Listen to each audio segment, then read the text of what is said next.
the village that appeared only at night. The road was not on any map. That should have been my first warning. I had been driving for nearly 6 hours, following a narrow mountain highway that twisted like a dying snake through endless forest. My phone had lost signal an hour ago, and the sky above was darkening, heavy clouds swallowing the last of the sunset. When the fog rolled in, it came suddenly, thick, wet, and suffocating. I slowed the car, my heart pounding. That's when I saw the sign. Welcome to Greyhaven, population 413. I frowned. I had grown up in this region. I knew every town, every village. Greyhaven had never existed. Still, relief washed over me. Civilization meant warmth, food, and a place to wait out the storm. I turned the wheel and followed the cracked road downhill. The village appeared slowly, like something being remembered rather than discovered. Old wooden houses leaned toward each other, their windows glowing faintly yellow. Street lamps flickered, humming softly, too softly. I parked near what looked like an inn. As I stepped out, the air felt wrong, thick and heavy, as if it resisted my breathing. Then I noticed something strange. There were people everywhere, standing and watching. Men, women, children lined the street, silently observing me. No one spoke, no one waved, no one smiled. Their eyes followed me as I walked. I forced a nod, a polite smile. None was returned. The inn door creaked open. Inside, warmth wrapped around me instantly. A fire burned in the hearth, and the smell of soup filled the air.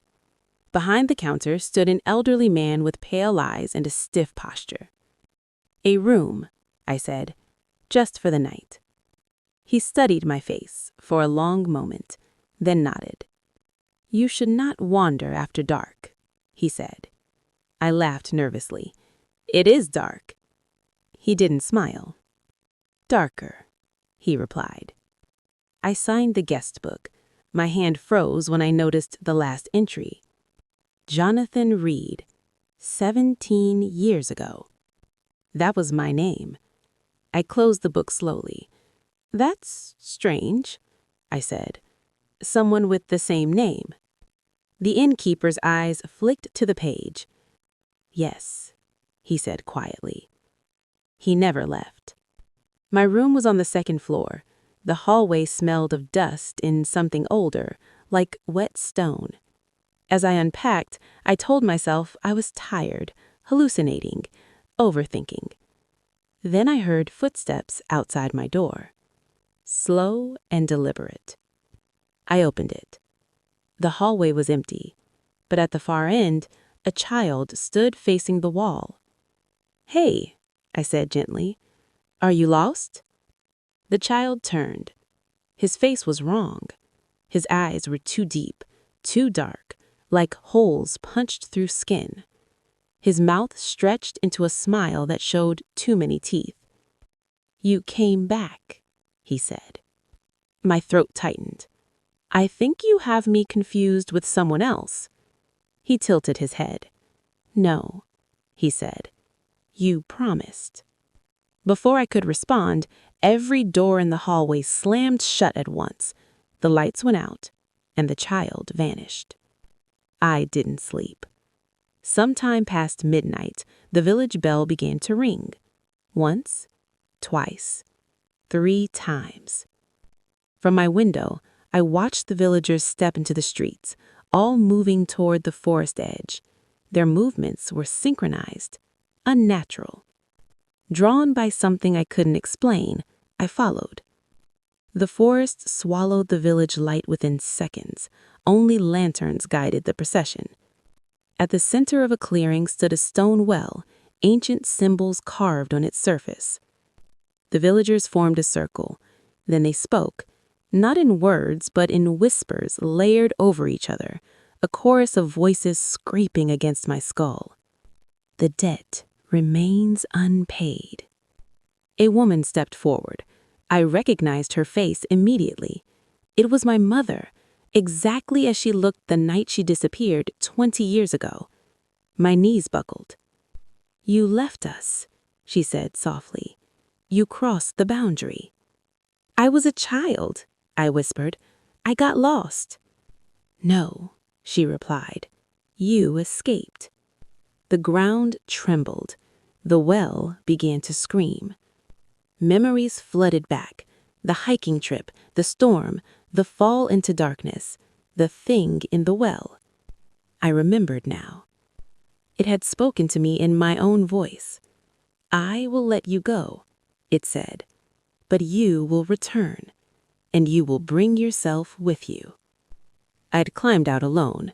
I had never looked back. Until now. The innkeeper appeared beside me.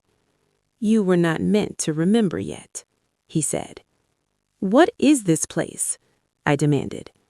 He gestured to the village. "A transition," he said, "between what lives and what feeds." The well cracked open. Darkness spilled upward, twisting and breathing. This village exists only when it is hungry, and it remembers those who owe it. Hands grabbed my arms. The villagers' faces shifted, cracking like porcelain masks, revealing something ancient beneath. "You were never supposed to leave," they hissed. The thing rolls from the well. It wore my face. I ran, through trees that bent away from me, through paths that rearranged themselves, through screams that echoed my name. The village faded behind me as dawn broke. I collapsed on asphalt. The road. My car. The sign was gone. So was Greyhaven. Weeks later, I searched. No records, no maps, no disappearances, until I found one article. Local hiker vanished. Body never recovered. The photo showed a boy. Me. I closed my laptop. Outside my window, fog rolled in, and somewhere far away, a bell rang. Once, twice, 3 times. I checked my reflection. For just a moment, it smiled back.